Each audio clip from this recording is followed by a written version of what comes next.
세상 사람들이 추구하는 것은 행복과 성공입니다. 그러면 우리 그리스도인들이 추구하는 것은 무엇일까요? 바로 경건과 영성을 우리 그리스도인들은 추구합니다. 그렇다면 행복과 성공, 경건과 영성, 이런 것들의 공통 분모는 과연 무엇일까요? 바로 평강이라는 겁니다. 무슨 말인고 하니 이런 뜻인 겁니다. 평강이 없이는 행복과 성공은 있을 수 없습니다. 또 마찬가지로 평강이 없이는 경건과 영성도 있을 수가 없다라는 거예요. 우리가 인생을 살 때이든 더 나아가서 우리가 그리스도인으로 살아가는 일에서든 중요한 것은 항상 그 기초가 또 그 원동력이 하나님의 평강이어야 한다라는 거예요. 우리가 하나님의 평강을 가지고 그 평강을 누리는 일들은 너무나도 중요한 일이라는 겁니다. 그래서 우리가 그리스도인으로서 이 땅을 살아갈 때 반드시 우리 모두는 하나님의 평강을 누려야만 하는 겁니다. 오늘 본문 역시 사도 바울이 빌립보 교회 성도들에게 말하는 겁니다. 하나님의 평강을 누리는 자가 되어야 한다라고 말씀하고 있습니다. 그러므로 오늘 말씀을 통해서 하나님의 평강을 누리는 방법이 뭔지 확인하시고 그 방법대로 여러분이 살아갈 것을 또 다짐하는 시간이 되셨으면 합니다. 그래서 저와 여러분 모두가 평강의 사람이기를 주님의 이름으로 축원드립니다. 오늘 본문 8절을 보면은요. 신앙적으로 우리가 중요하게 실천해야 될 8가지 덕목을 소개하고 있습니다. 첫 번째 덕목은 무엇입니까? 무엇에든지 참되며 라고 말합니다. 생각과 말과 행동이 옳아야 한다 라고 말합니다. 두 번째는 뭡니까? 무엇에든지 경건하며 라고 말을 해요. 여기서 말하는 경건은 우리가 아는 경건과 조금은 다른 의미로 쓰여진 겁니다. 존경받음이라는 거예요. 우리가 그리스도인으로서 세상에서 사람들에게 존경받고 있는 모습들, 그런 것들을 말하는 거죠. 그 다음은 뭡니까? 무엇에든지 오르며. 이 말은 하나님과 사람들에게 의무와 책임을 온전히 다하는 것을 말하는 겁니다. 그 다음에 무엇에든지 정결하며 라고 말을 해요. 여기서 말하는 정결함이란 어떤 것을 하든지 말을 하든지 행동을 하든지 그 안에 아주 순수한 의도를 가지라는 겁니다. 나쁜 의도나 잘못된 의도를 가지고 말과 행동을 하지 말라고 말하는 겁니다. 그 다음에는 무엇에든지 사랑받을 만하며 라고 말을 해요. 이 말은 모든 사람에게 호의적인 태도를 가지라는 거예요. 적대감을 만들지 않는 사람이 되라고 말하는 거예요. 그 다음에는 무엇에든지 칭찬받을 만하며 무슨 덕이 있든지 무슨 기림이 있든지 이것들을 생각하라. 이렇게 해서 우리가 신앙적으로 그리스도인으로서 나타내야 되는 신앙의 실천 8가지 덕목을 지금 말하고 있는 거예요. 그러면서 바울이 9절의 말씀을 말하고 있어요. 너희는 내게 배우고 받고 듣고 본 바를 행하라 라고 말을 해요. 그렇다면 지금 바울은요, 이 8가지의 가르침, 받은 것, 들은 것, 배운 것, 이 모든 것들을 행하라고 말해요. 그 의도와 목적은 뭘까? 9절 하반절을 보면 이렇게 말해요. 그리하면 평강의 하나님이 너희와 함께 계시리라 라고 말해요. 하나님이 함께 하시는데 어떤 하나님이라고 소개를 하죠? 평강의 하나님이라고 말하는 거예요. 그러니 결국 8절에 소개하고 있는 이런 8가지 신앙의 실천 덕목들, 항목들, 이런 것들을 순종하고 이런 것들을 실천하는 그 궁극적인 의도는 무엇이냐면 그래야지만 하나님이 주시는 그러한 진정한 평강을 누릴 수 있게 된다라고 바울이 말하고 있는 거예요. 지금 바울이 빌립보 교회 성도들에게 강조하고 싶은 것은 이거예요. 너희들 모두가 하나님의 평강을 가진 자가 되어야 한다라고 말하는 거예요. 조금 더 구체적으로 말한다면 그들이 잃어버리고 그들이 상실했던 하나님의 평강을 다시 회복하고 하나님의 그 평강을 다시 한번 누리는 자가 되어야 된다라고 오늘 본문의 말씀을 주고 있다라는 거예요. 그렇다면 여러분, 평강이라는 말은 과연 뭘까요? 평강이 뭘까요? 여러분이 한번 들어봤을 법한 헬라어 단어로는 이런 뜻이죠. 에이레네라는 단어입니다. 에이레네. 이 단어는 언제 주로 쓰이냐면 전쟁이 끝나고 그 전쟁이 끝나는 것으로 인해서 주어진 결과와 상태, 뭐 그런 것들을 말하는 거죠. 우리 식대로 말한다면 6.25 전쟁이 끝났을 때, 또는 일제 강점기가 끝나고 나라의 독립이 찾아왔을 때, 그때 우리의 마음과 우리의 상태, 바로 그것이 에이레네라고 말을 하는 거예요. 더 구체적으로 말하면 이런 거죠. 어떤 환경에서도, 어떤 상황에서도 정말 유연하게, 넉넉하게 대처할 수 있는 그런 상태, 그게 바로 평강이라는 거예요. 그리고 중요한 것은요, 이러한 하나님의 평강은 언제 확인할 수 있냐면 우리가 아무 일 없을 때 확인되는 게 아니라 우리가 어떤 어려움을 겪고 우리가 어떤 고난과 시련의 시간들을 보낼 때, 그때야 비로소 확인되는 우리의 상태, 그게 바로 하나님의 평강이라는 거예요. 맞아요. 우리가 삶에 아무런 어려움이 없고 아무런 문제가 없을 때 우리는 늘 평안한 것 같이 느껴져요. 우리 안에 평강이 있는 것처럼 보여질 수 있어요. 하지만 어려움이 찾아오고 어떤 시련과 어떤 고난과 어떤 실패가 내 앞에 다가왔을 때, 그때에도 내 마음이 한결같이 여유로움을 가지고 있다면, 담대한 마음을 가지고 있다면, 그게 바로 성경이 말하는 에이레네고 하나님의 평강이라고 말할 수 있다라는 거예요. 여러분, 이 점을 여러분이 이해하기 쉽도록 성경의 인물 몇 분을 통해서 한번 설명을 해드리려고 해요. 가장 대표적인 사람은 사도 바울인 거예요. 여러분, 사도 바울이 이 빌립보서를 기록했을 때 그분이 처한 상황은 어떠했을까요? 감옥에 갇혀 있는 상황이에요. 그리고 언젠가 재판을 받게 될 거예요. 그리고 그 재판이 바울에게는 유리한 재판은 아니에요. 어쩌면 그 재판을 통해서 바울은 사형을 선고받을 수도 있는 그런 상황 가운데 바울은 있다라는 거예요. 그런데 여러분, 우리가 빌립보서를 읽다 보면은요, 굉장히 반복되는 두 가지 표현이 있다는 걸 알게 돼요. 첫 번째 표현은요, 그리스도 안에, 주 안에, 하나님 안에라는, 누구누구 안에라는, 하나님 안에라는 표현들이 굉장히 많이 반복이 돼요. 나중에 여러분이 빌립보서를 읽을 때요, 그리스도 안에, 주 안에, 성령 안에, 하나님 안에, 이런 것들이 나올 때마다 동그라미를 쳐보세요. 그러면 몇 장 되지 않는 성경이지만 여러분의 성경에 동그라미가 얼마나 많은지 알게 될 거예요.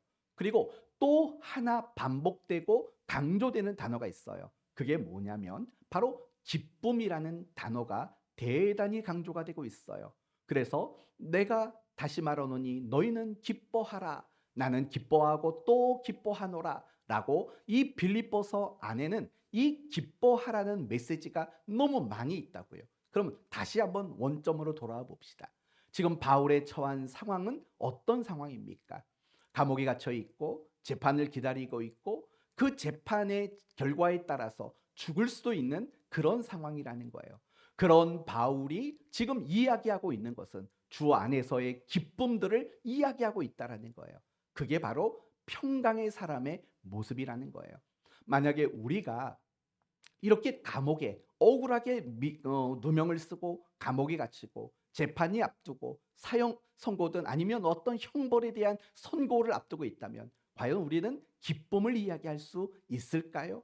바로 바울은 그런 상황임에도 불구하고 기쁨을 말하고 있는 거예요.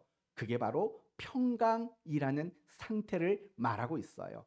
또 하나 예를 들면 바울은 체포를 당하고 로마로 압송되어 가는 과정 속에서 그 모습이 나타나요. 알렉산드리아는 배를 탔지요. 그리고 로마로 가던 길에 항해하던 가운데 유라굴로라는 광풍을 만나요. 그리고 배가 파선하기 직전에 다다라요. 그러자 그 배에 타고 있었던 수백 명의 사람들은 다 어떻게 했냐면 이제 우리 끝이다, 이제 우리는 죽는 일만 남았다. 그들은 음식 먹는 것도 하지 못할 정도로 대단한 공포와 두려움에 그들은 사로잡혀 있게 되는 거예요. 그런데 여러분, 그 가운데 바울이 있었다고요. 하지만 바울에게는 하나의 수심도 없었어요.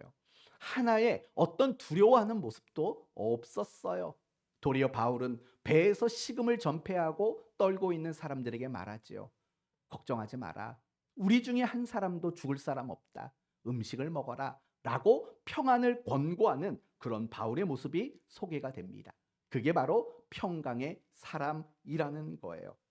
스데반 집사님의 모습을 통해서도 확인할 수 있어요. 스데반 집사님이 복음을 증거하다가 체포당했어요. 그리고 공의회에서 재판을 받기 시작했어요. 그런데 뜻밖에도 그 재판의 자리에서 스데반 집사님의 얼굴이 어떻다고 말을 하냐면 천사와 같았더라 라고 스데반 집사님의 얼굴을 그렇게 묘사를 해요. 그리고 더 나아가서 스데반 집사님의 변호, 복음의 메시지를 들은 사람들이 일제히 돌을 집어들었어요. 그리고 스데반 집사님을 향해 돌을 던졌어요. 스데반 집사님은 돌에 맞았어요. 그리고 결국은 순교를 당하게 돼요. 여러분, 누가 던진 돌을 맞아보신 적 있으십니까? 만약에 수십 명, 수백 명의 사람들이 우리를 향해서 돌팔매질을 한다면, 우리가 그들이 던진 돌을 맞고 있다면 그 고통이 얼마나 크겠습니까? 그런데도 그런 고통의 순간에 스데반 집사님은 이렇게 기도합니다. 주 예수여, 내 영혼을 받으옵소서. 주여, 이 죄를 그들에게 돌리지 마옵소서. 여러분, 바로 이런 스데반 집사님의 모습이 하나님의 평강이고 그게 바로 평강의 사람의 모습이라고 말할 수 있는 거예요. 다윗도 마찬가지죠. 어린 시절 다윗은 골리앗과의 싸움을 했다고요. 골리앗과 비교할 수 없는 조건인 거죠. 그러나 다윗은 이 골리앗 앞에 섰을 때에도 하나도 두려워하거나 요동하지 않았다고요. 그게 바로 하나님의 평강인 거예요.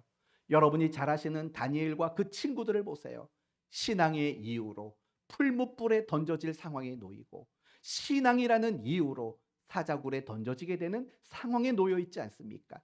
그러나 그 가운데 그들은 갈등하거나 타협하거나 두려움에 무너져 버리지 않았어요. 비록 풀무불 앞에 있어도 사자굴 앞에 있어도 그들은 조금도 요동하지 않았어요. 그게 바로 뭐라고요? 하나님의 평강이라고요. 바로 그런 모습이 평강의 사람의 모습이라는 것을 성경은 우리에게 보여주고 있는 거예요. 지금 바울은요, 빌립보 교회 성도들에게 바로 그런 사람이 되라고 말하는 거예요. 환경이 어떠하든, 지금 현실이 어떠하든, 지금 우리에게 놓여진 그 상황이 어떠하든 간에 우리 모두가 평강의 사람이 되어야 된다라고 빌립보 교회 성도들을 지금 권면하고 있다라는 거예요. 왜 그렇습니까? 그들은 지금 평강을 잃어버렸기 때문에 그렇습니다. 그들이 평강을 잃어버린 이유는 뭡니까? 외적으로는 박해를 당하고 있었고 내부적으로는 갈등과 대립, 그리고 이단의 공격이 침투하고 있었기 때문인 거예요. 그래서 그들은 하나님의 평강을 잃어버리고 염려와 두려움과 공포와 그런 근심에 사로잡혀 마치 바람에 흔들리는 갈대처럼 그들은 요동하고 있는 상황에 있었기 때문입니다. 그래서 그들을 세워주는 가장 첫 번째 중요한 방법은 뭐냐면 그들에게 하나님의 평강이 임하기를, 그들이 평강의 사람이 되어지기를 지금 바울은 기도하고 권면하고 있다라는 거예요. 맞아요. 우리가 그리스도인으로 살면서 이 세상에서 필요한 것들 많아요. 우리도 돈도 필요해요. 건강도 필요해요. 그리고 친구도 필요해요. 그리고 먹을 것도 필요하고 쉴 수 있는 집도 우리에게 필요해요. 그러나 우리가 이 세상을 살아가면서 정말 우리에게 필요한 것이 있다면 바로 하나님의 평강이라는 거예요. 더욱이 우리가 그리스도인으로 살아갈 때 우리에게 절대적으로 필요한 것이 있다면 바로 하나님의 평강인 거예요. 왜냐하면요, 우리가 하나님의 평강을 가지지 못하면 우리는 그리스도인다운 삶을 살 수가 없기 때문인 거예요. 하나님의 평강이 없으면 우리는 신앙생활이 굉장히 쉽게 지치고 흔들릴 수밖에 없는 그런 연약한 사람이 될 수밖에 없어요. 마치 이렇게 비교하면 좋을 것 같아요. 우리에게 하나님의 평강이 없다라는 것은 마치 우리의 신앙의 모습이 모래 위에 지은 집과 같다라는 거예요. 무슨 말이죠? 작은 비만 내려도, 조금만 약한 바람이 불어도 금방이라도 위태하게 무너지고 쓰러져 버릴 것 같은 그런 모습이 우리의 모습일 수밖에 없다라는 거예요. 종종 우리들의 모습을 보면 모래 위에 집을 지은 자와 같을 때가 많아요. 한순간에 흔들리고 한순간에 무너져 버리는 그런 모습들이 우리에게는 너무나도 많다라는 거예요. 그 이유가 뭐냐? 간단히 말하면 그것은 우리 안에 하나님의 평강으로 채워져 있지 않기 때문인 거예요. 더 나아가서 우리가 평강의 사람으로 이 땅을 살아가고 있는 것이 아니기 때문에 그래요. 따라서 우리가 하나님의 평강을 가지고 누리는 것은 너무나도 중요한 거예요. 그래서 예수님이 부활하시고 제자들에게 나타나셨을 때 그들에게 가장 첫 번째 하셨던 말씀이 무엇인 줄 아십니까? 바로 이런 말이었어요. 너희에게 평강이 있을지어다가 첫 번째 말이에요. 제자들에게 잘못을 지적하면서 회개하라고 말하지 않았고 더 열심히 해라라고 말하지 않았어요. 그런 모든 권면과 사명을 맡기시는 그 일 이전에 하나님이 먼저 하신 것은 그들을 평강의 사람으로 세워주시는 일을 하셨다고요. 그런데 그 자리에 도마가 없었어요. 의심 많은 제자 도마가 없었다고요. 그런데 나중에 주님 앞에 도마가 서게 되지 않습니까? 주님을 만나게 됩니다. 그때 도마에게도 예수님이 하셨던 첫 번째 말씀이 뭔지 아십니까? 바로 평강이 있을지어다예요. 그러면 왜 그런 말씀을 하셨을까요? 이유는 간단해요. 지금 제자들은요, 평강을 잃어버렸어요. 그들은 더 이상 평강의 사람이 아니에요. 왜냐하면 예수님을 버리고 도망쳤다라는 그런 죄책감에 그들이 시달리고 눌려 있었기 때문에 그래요. 그 결과 그들은 가지고 있었던 평강을 잃어버리고 그렇게 무너져 버릴 수밖에 없었던 거예요. 그래서 예수님은 그 제자들을 향해서 가장 먼저 하셨던 말씀이 너희에게 평강이 있을지어다예요. 여러분 데살로니가 후서를 보시면 이런 말이 나와요. 평강의 주께서 친히 때마다 일마다 너희에게 평강 주시고 라고 말을 해요. 지금 바울은 데살로니가 교회 성도들에게 하나님이 너희 일마다 때마다 평강 주기를 원하노라 이렇게 축복하고 있다고요. 왜 그랬을까요? 지금 데살로니가 교회는요. 왜곡된 종말론에 의해서 공포에 떨고 있었어요. 왜곡된 종말론, 잘못된 주님의 재림에 대한 이야기들 때문에 거짓 메시지들 때문에 그들은 혼란스럽고 두려움에 빠져 있었어요. 그래서 바울이 말하는 거죠. 일마다 때마다 이게 무슨 말이에요? 뭘 하든지 어떤 순간이든지 하나님의 평강이 너희에게 있기를 원한다. 이렇게 지금 축복의 말을 하고 있다라는 거예요. 그리고 여러분이 잘 아시는 민수기 6장의 말씀을 보시면 대제사장의 축복 기도문이라고 불리워지는 대목이 있어요. 이런 말이에요. 여호와는 내게 복을 주시고 너를 지키시기를 원하며 여호와는 그의 얼굴을 내게 비치사 은혜 베푸시기를 원하며 여호와는 그 얼굴을 내게로 향하여 드사 그 다음에 뭔지 아세요? 평강 주시기를 원하노라 할지라. 이게 이런 말이에요. 대제사장이요 1년에 한 번씩 백성들을 향해서 축복 기도를 하는 날이 있어요. 그때 반드시 해야 되는 축복이 이거라는 거예요. 내게 복을 주시고 너를 지키시고 내 얼굴에 빛이가 은혜 베푸시기를 원한다. 그러면서 결정적으로 마지막에 하는 말은 너희에게 평강 주시기를 원하노라. 바로 대제사장의 축복 기도의 가장 하이라이트는 하나님이 너희에게 평강 주기를 원하신다라는 그 말씀이 가장 중요한 메시지였다라는 거예요. 성도 여러분, 이러한 성경의 인물들을 보며 우리가 깨달을 수 있는 건 그거죠. 우리가 평강의 사람이 되는 것, 그게 훌륭한 그리스도인이 되는 것과 결코 무관한 일이 아니라는 걸 말해주고 있다라는 거예요. 하나님의 평강 없이 우리가 어떻게 훌륭한 그리스도인의 모습이 되어질 수 있겠습니까? 하나님의 평강 없이는 우리는 못난 사람이 될 수밖에 없고 하나님의 평강이 없이는 우리는 무기력한 자가 될 수밖에 없고 하나님의 평강이 없이는 우리는 도망자가 될 수밖에 없고, 하나님의 평강이 없이는 우리는 실패자와 패배자가 되어질 수밖에 없다라는 거예요. 하나님의 평강이란 우리의 눈에 보여지질 않아요. 하지만 그것은 너무나도 중요하다라고 성경은 우리에게 그렇게 가르쳐주고 있다라는 거예요. 그러면 중요한 것은요, 지금 여러분에게는 하나님의 평강, 에이레네가 가득 채워져 있는지 생각해 보셔야 돼요. 여러분에게 하나님의 평강이 가득하십니까? 아니면 하나님의 평강을 잃어버리고 염려와 근심과 불안과 두려움과 공포와 답답함과 속상함 가운데 지쳐서 그렇게 살아가고 있는 것은 아닙니까? 혹 여러분에게 하나님의 평강이 없다면 하나님이 여러분에게 평강을 충만히 주시기를 원합니다. 여러분에게 이렇게 선포하고 싶어요. 평강이 있을지어다. 아멘이신가요? 맞아요. 여러분 모두에게는 하나님의 이 평강이 필요해요. 그리고 여러분 좌우에 계신 분들에게도 한번 고백해 보세요. 평강이 있을지어다. 한번 말해 보세요. 평강이 있을지어다. 네. 뭐 어따 대고 반말이야 그러지 마시고 평강이 있을지어다. 이것이 우리가 서로에게 할 수 있는 사실은 가장 큰 축복의 말 아니겠습니까? 하나님의 평강이 있다라는 건 그 속에 하나님의 얼굴 비춰주심이 있다라는 거고, 하나님의 평강이 있다라는 것은 하나님의 은혜 주심이 있다라는 거고, 하나님의 평강이 있다라는 것은 하나님의 축복이 끊이지 않고 있다라는 말과 같기 때문에 그렇습니다. 그러므로 여러분 모두에게 하나님의 평강이 있기를 바라고, 무엇보다 여러분이 하나님의 평강의 사람으로 그렇게 살아가게 되기를 바랍니다. 저는 여러분이 평강을 누리기를 원합니다. 그런데 이 말을 주목하셔야 합니다.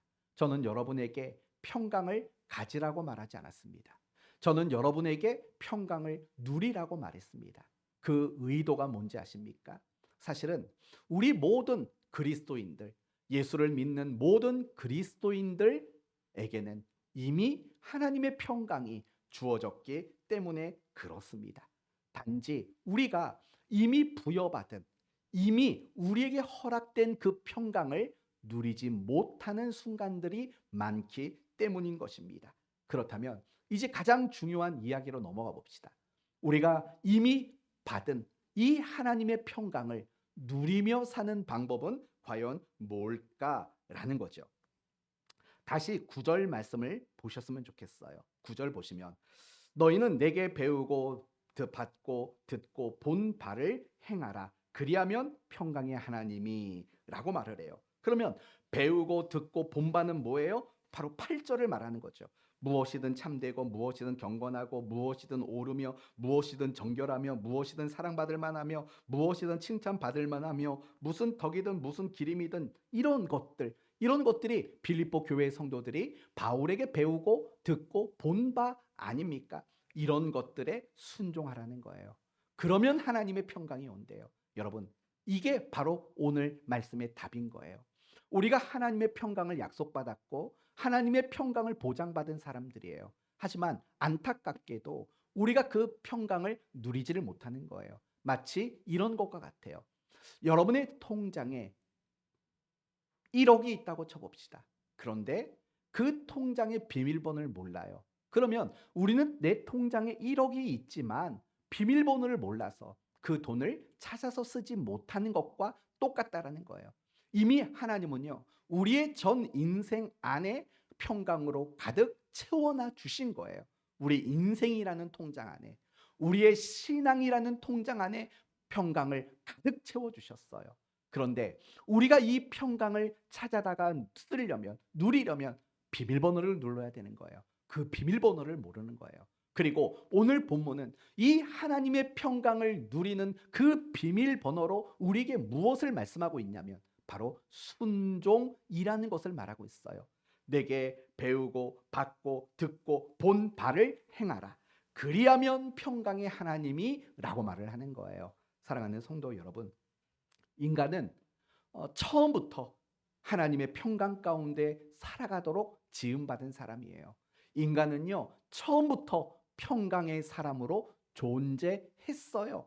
그렇지만 인간이 이 모든 평강을 잃어버리고 말았어요. 왜냐하면 죄를 지었기 때문에 그래요. 죄를 지었다라는 말은 무슨 말이냐면 하나님의 말씀에 불순종했다라는 이야기인 거예요. 그 불순종이 하나님과의 관계를 단절시켰고 하나님이 주신 그 평강을 누리는 그 비밀번호를 잃어버리도록 만든 거예요.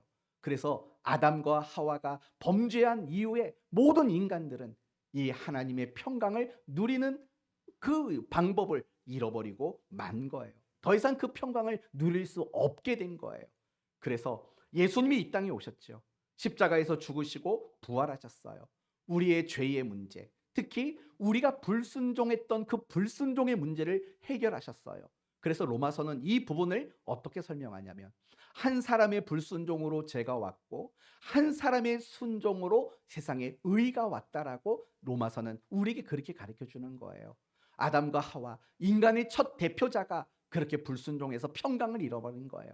그래서 두 번째 아담, 두 번째 인간의 대표자이신 예수 그리스도, 그분이 우리의 죄의 모든 것들을 도말하심으로 말미암아 우리로 하여금 평강을 누리도록 만들게 하셨다라는 거예요.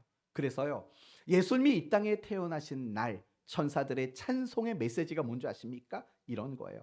지극히 높은 곳에서는 하나님께 영광이요, 땅에서는 하나님을 기뻐하는 사람들 중에 평화로다, 평강이로다 라고 말하는 거예요.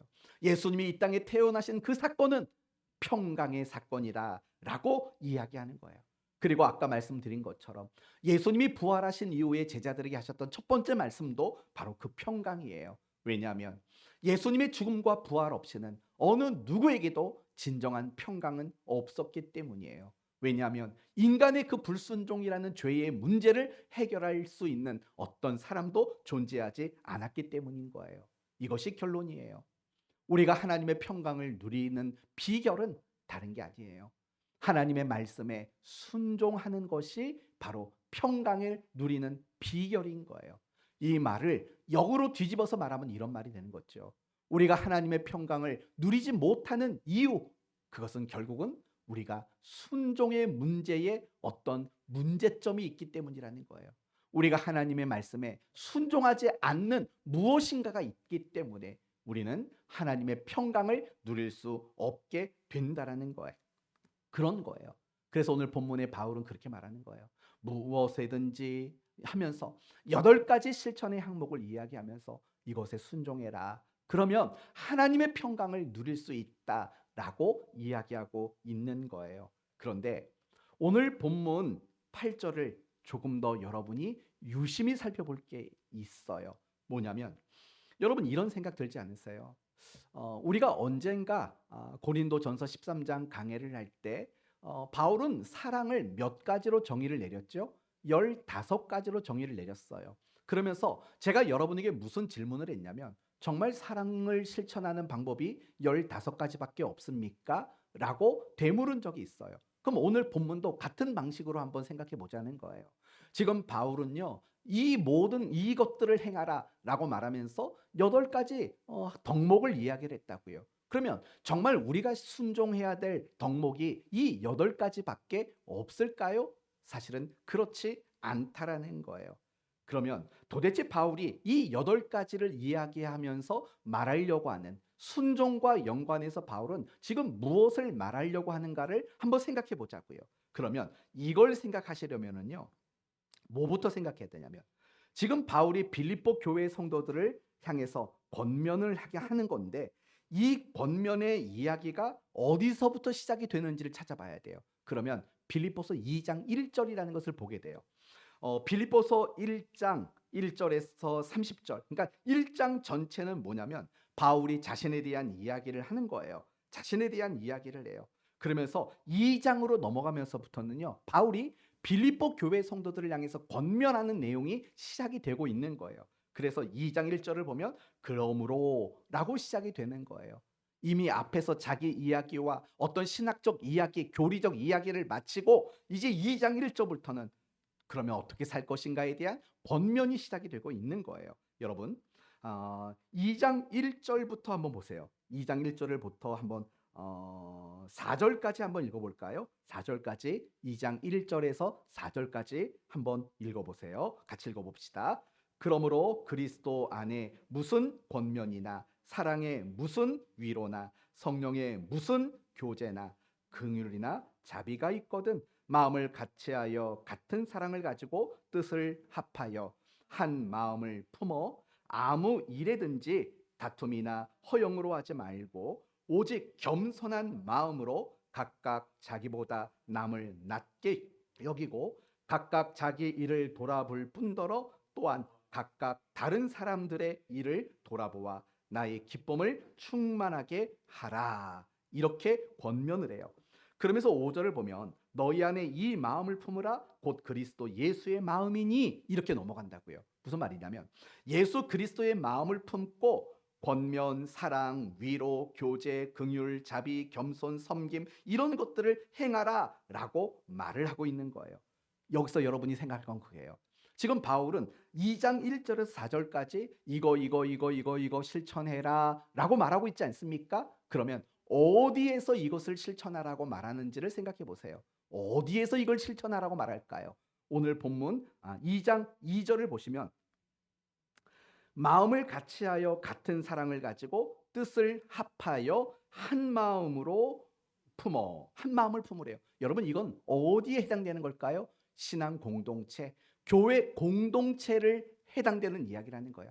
너희가 교회 공동체 안에서 교회 성도들 사이에서 그리스도의 마음을 가지고 이런 것들을 여러분 지키고 실천하고 순종하십시오 라고 이야기를 하고 있어요. 그런데 다시 오늘 본문으로 넘어와 보세요. 4장으로 넘어와 보시면 사실은 4장 8절에 나오는 이야기가요. 이미 빌립보서 2장 1절 이하에 나오는 그 권면과 대단히 흡사한 내용이라는 걸 여러분이 보게 돼요. 나중에 집에 돌아가셨어요. 2장 1절로 4절까지 그 권면들을 왼쪽에 적어 보시고 오늘 4장 8절의 말씀을 오른쪽에 적어 놓고 비교를 해 보세요. 그러면 그 내용은 다 같은 맥락의 이야기라는 것을 확인하게 돼요. 그런데 중요한 게 뭔지 아세요? 오늘 본문 8절을 보시면은요. 계속 반복되는 단어가 뭐죠? 8절에서 계속 반복되는 말이 있어요. 그게 뭘까요? 무엇에든지라는 말이 계속해서 여러 차례 반복이 된다고요. 무엇에든지 정확한 표현을 말하면요. 무엇이든지라는 표현이에요.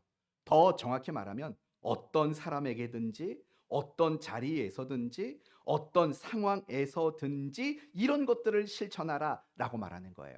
이제 여러분이 지금부터는 잘 생각하셔야 돼요. 지금 바울이요.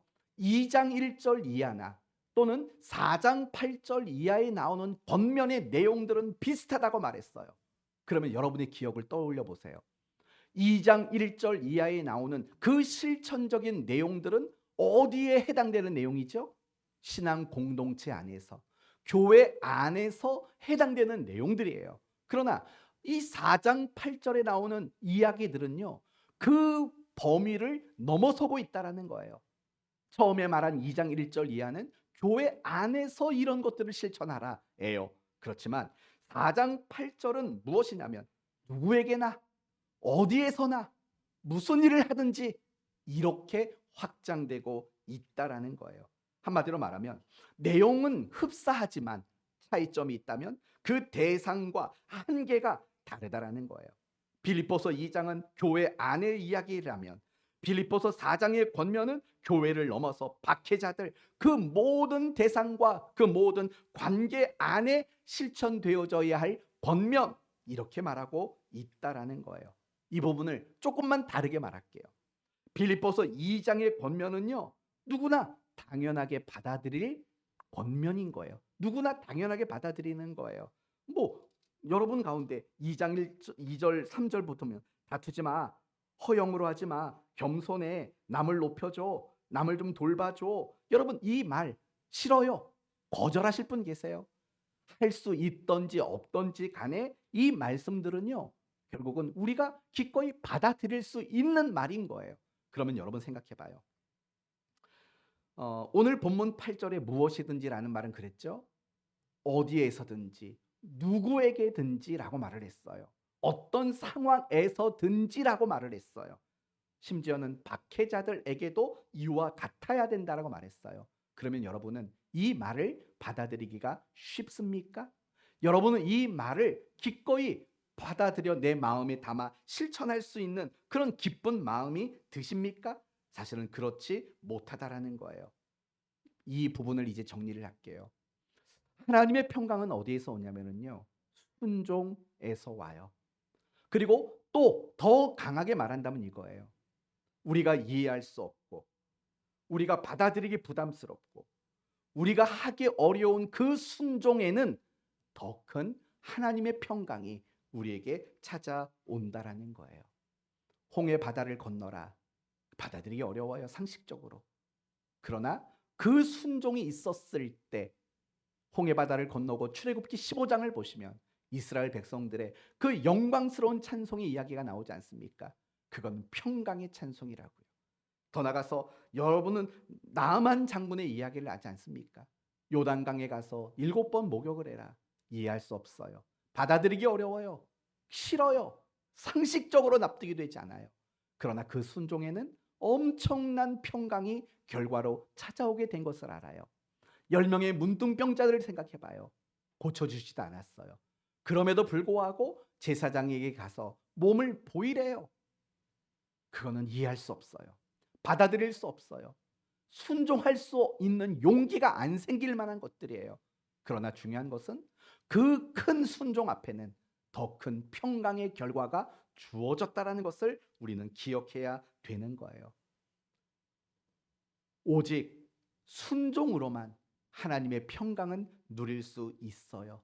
이것은 영원 불변의 진리라고 말할 수 있어요. 예배드리고 성경 읽고 기도하고 사랑하고 이건 신자들이라면 누구니 그건 당연하게 이해하고 받아들일 부분이에요. 그것을 실천할 때 평강이 오는 거예요. 그러나 오른밤을 치거든 왼밤을 돌려대고 겉옷을 달라 하면 속옷을 주고 이것은 우리가 하나님의 말씀이라는 건 알지만 이해할 수 없고 받아들여 실천하기가 버거운 문제들 아닌가요? 그러나 그런 문제들 앞에 우리가 순종을 나타낼 때 정말 말할 수 없는 하나님의 큰 평강을 누릴 수 있게 된다라는 거예요. 오늘 여러분에게 함께 나누고 강조하고 싶은 것은 이거예요. 우리가 신앙생활을 하다 보면 말씀을 묵상하다 보면 설교를 듣다 보면 이해할 수 없고 받아들이기 어려운 것들이 많아요. 우리 인간의 그 본성이 원하지 않고 우리의 신앙의 실력으로 해내기 어려운 것들을 요구받을 때가 많아요. 그러나 그것을 생각할 때 그것이 내가 지금까지 누렸던 평강보다 더 크고 놀라운 평강을 얻게 한다라는 그 사실을 우리는 잊지 않았으면 좋겠습니다. 하나님의 평강은 순종하는 길에서만 우리가 누릴 수 있는 것이기 때문에 그래요. 이와 연관해서 조금만 더 말씀을 드리면 참다운 신앙이 뭐라고 생각하십니까? 오늘 본문을 근거로 말한다면 참다운 신앙은 내가 좋은 거, 내가 이해가 되는 거, 내가 할 수 있는 거 그것만 하는 게 참다운 신앙은 아닙니다. 왜냐하면 우리의 신앙의 대상이신 하나님이 결코 우리가 이해할 수 있는 분은 아니기 때문에 그렇습니다. 여러분, 똑똑한 사람 100명이 모여서 아니 똑똑한 사람 10,000명이 모여서 하나님을 이해하려고 한다면 과연 이해할 수 있을까요? 세상에서 가장 명석한 사람들 10만 명이 모여서 하나님을 이해하려고 한다면 과연 하나님은 이해가 될까요? 결코 그럴 수는 없는 겁니다. 하나님은 우리가 이해하는 대상이 될 수 없는 분이세요. 우리는 제한적이고 한계 안에 갇혀 살아가는 존재예요. 하지만 하나님은 무한하신 분이세요. 편재하신 분이세요. 그분은 시작과 끝도 없는 분이세요. 하지만 우리네 인생은 어때요? 시작이 있어요. 그리고 끝이 있어요. 이게 우리네 인생이에요. 그런데 시작도 없고 끝도 없는 그 하나님을 시작과 끝이 너무 분명하고 짧은 우리가 이해하려고 한다면 과연 그것은 이성적으로 올바른 판단일까요? 결코 그렇지 않은 거예요. 하나님은 우리가 이해할 수 있는 대상이 아니라 하나님은 우리가 믿고 신뢰하는 대상이라는 걸 우리는 신앙생활 속에서 한순간도 잊지 말아야 돼요. 그래서요, 신앙이란, 참다운 신앙이란 이해가 되고 받아들여질 만한 것을 따라가는 게 아니라 때로는 이해할 수 없고 때로는 나의 연약함으로 받아들일 수 없는 그 길을 가는 것이 바로 참다운 신앙생활이라는 것을 우리는 알 수 있는 거예요. 그리고 조금 더 깊게 말한다면 진짜 참다운 신앙생활이란 이런 거죠. 이해할 수 없고 받아들일 수 없고 그래서 싫고 부담스럽고 그래서 못했던 것들을 순종으로 고쳐 나가는 것, 그게 바로 참다운 신앙의 모습이라고 말할 수 있는 거예요. 그런 신앙의 삶이 우리를 하나님의 평강을 누리도록 만든다라는 거예요. 우리가 신앙생활하면서 늘 노력하고 힘쓰고 애써야 되는 것이 이런 것들이에요. 내가 받아들이기 어려운 순종, 내가 아직은 방치해 놓은 순종들, 그런 순종들을 불순종들을 순종으로 고쳐가는 일, 이게 가장 아름다운 신앙생활이 아닐까요? 이게 하나님이 우리에게 가장 바라는 그런 신앙생활 아닐까요? 그게 우리의 인생을 가장 평강의 길로 인도하는 방법 아니겠습니까? 사랑하는 성도 여러분, 우리가 이렇게 항상 순종하는 삶으로 우리를 만들어가는 것, 그것이 하나님의 평강을 우리 안에 채우고 그 평강을 누려 정말 담대한 그리스도인이 되도록 만드는 유일한 방법이라는 걸 잊지 마셔야 돼요. 성경을 많이 안들 우리가 어떻게 평강을 누리겠어요? 우리가 기도를 많이 한들 어떻게 평강을 누리겠어요? 물론 잠깐 한 구절이 나를 평안하게 만들 수는 있을 거예요. 그리고 내가 하나님께 기도드리는 그 순간은 평강을 누릴 수 있을 수도 있어요. 하지만 이 평강이 요동치고 곧 메말라 버리는 우리의 모습들을 늘 경험해 왔잖아요. 결국 무엇이 안타까운 거냐? 우리가 하나님 말씀에 순종하는 삶을 살아가는 그 일에 우리의 마음과 중심과 소원과 기쁨을 두지 않는 것이 우리의 가장 안타까운 모습이라고 생각이 듭니다. 항상 내가 순종하지 못하고 있는 그것들을 순종으로 고쳐가는 그런 우리가 되어야 하는 거예요.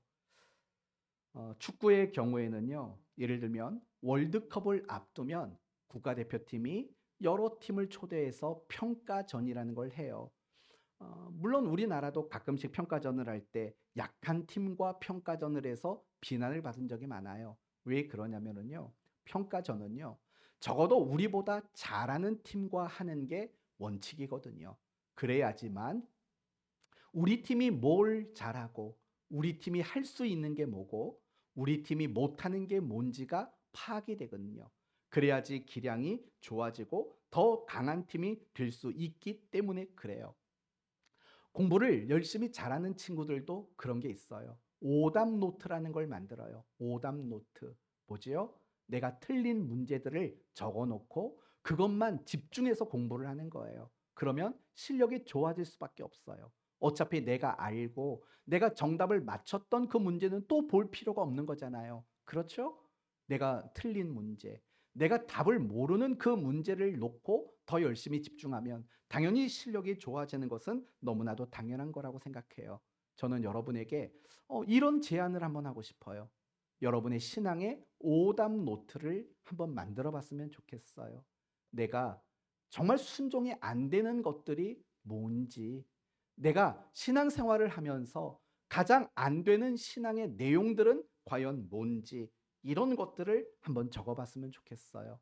그리고 여러분이 묵상하는 가운데 성령님께서 여러분의 마음에 은혜의 빛을 비추셔서 여러분이 잘 안 되는 거, 잘 못하는 거, 그런 것들을 보고 발견하고 깨닫게 하시는 이런 은혜가 있었으면 좋겠어요. 그리고 그 다음 우리에게 남은 마지막 한 가지는 결국 실천인 거예요.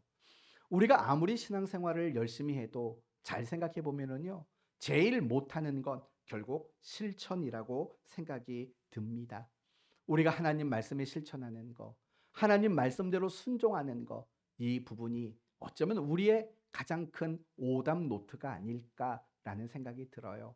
여러분은 지난 한 주간 살면서 어땠어요? 실천, 순종, 어떻게 많이 노력하셨지요? 그러나 한 번만 더 점검해 보셔요. 여러분, 지난 주일 말씀이 무엇이었나를 생각해 보세요. 그러면 생각이 안 나요. 왜 안 날까요? 단지 기억력만의 문제는 아닌 거예요. 내가 한 주간 지난 주일 말씀을 붙잡고 기도하고 그 말씀대로 살려고 순종하면 우리는 그 말씀이 기억이 안 날 수가 없기 때문에 그래요. 그리고 또 한 가지 생각해 봅시다. 여러분은 신앙생활이 편안합니까? 힘들고 괴롭습니까? 이 부분을 마지막으로 설명드리고 마칠게요. 마태복음 7장 말씀을 보시면 넓은 문과 좁은 문에 대한 이야기가 나와요. 넓은 문으로 들어가는 사람 많아요. 좁은 문으로 들어가는 사람은 적어요. 그런데 분명한 건 그거죠. 넓은 문으로 가든 아니면 좁은 문으로 가든 어느 문으로 들어갔든지 간에 그 사람들은 스스로가 신자라고 자부하는 사람들이라는 거예요. 그런데요, 가만히 보면은요, 나는 신자야, 나는 그리스도인이야 라고 자부하는 그 사람들을 가만히 보면 어떤 사람은 너무 편안해요. 당연하죠. 넓은 문, 넓은 길로 가니까 뭐가 어렵고 힘들겠어요. 그런데 좁은 문으로 들어간 사람, 그런 신자들은 늘 어려움을 느껴요. 당연하지요. 좁은 길이잖아요. 협착하고 힘겨운 길이잖아요. 그러니 어려움을 느끼는 건 당연한 거예요. 그러면 이제 마지막으로 이걸 생각해 봐요. 좁은 문과 넓은 문을 기준하는 것 방법은 뭘까? 무엇이 넓은 문이고 무엇이 좁은 길인가를 생각해 봐요. 그러면 딱 두 가지가 떠올라요. 첫째는 예수 그리스도예요. 예수 그리스도께서 걸어가신 길은 좁은 문이에요. 그분이 걷지 않는 길은 넓은 문이에요. 또 한 가지는 이런 거겠죠. 순종이 있느냐 없느냐예요. 여러분, 우리가 신앙생활할 때 순종이라는 것을 제외시키면 사실 신앙생활은 어려울 게 하나도 없어요. 내가 순종이라는 의무가 없고 순종해야 될 이유가 없다면 신앙생활이 왜 어렵겠어요?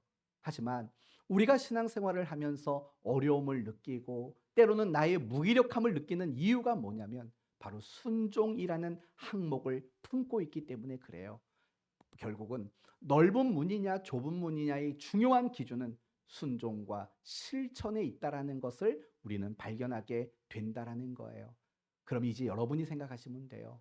여러분은 지금 신앙생활을 어떻게 하고 있는지, 순종을 하고 있는지 안 하고 있는지, 내가 신앙생활 하는데 아무런 거리낌도 없고 아무런 힘듦이 없다, 무거움이 없다. 어쩌면 여러분은 순종을 외면하고 사는 사람일 수도 있는 거예요.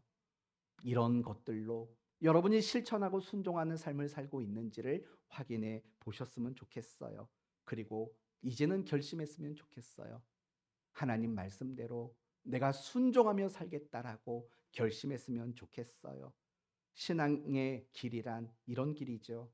할만하시거든 이 잔을 내게서 비켜주옵소서. 그러나 나의 원대로 말고 아버지의 뜻대로 하옵소서. 이게 신앙의 길 아닐까요?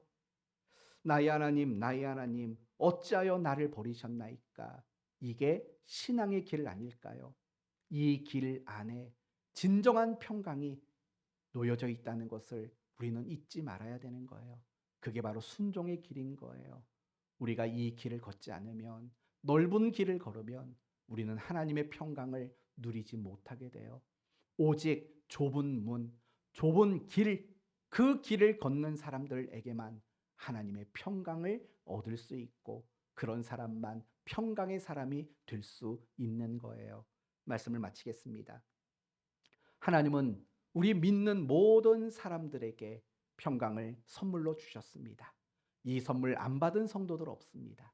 그러나 이 선물을 누리지 못하는 성도들은 많습니다. 왜 하나님의 평강을 누리지 못할까? 그것은 우리가 순종의 삶을 살아가고 있지 않기 때문입니다. 좁은 문이 아니라 늘 넓은 문을 즐겨하며 신앙생활하고 있기 때문에 그렇습니다. 어제 저녁에 잠깐 어느 나라 선교사님인지는 기억이 안 나는데 이분이 천국과 지옥을 갔다 왔다라는 영상을 잠깐 봤습니다. 별로 보고 싶어서 본 건 아닌데 뭐가 좀 잘못 눌려가지고 그게 나온 것 같습니다. 제가 본 내용은 그거예요. 천국에 갔더니 집사님들이 그렇게 많대요.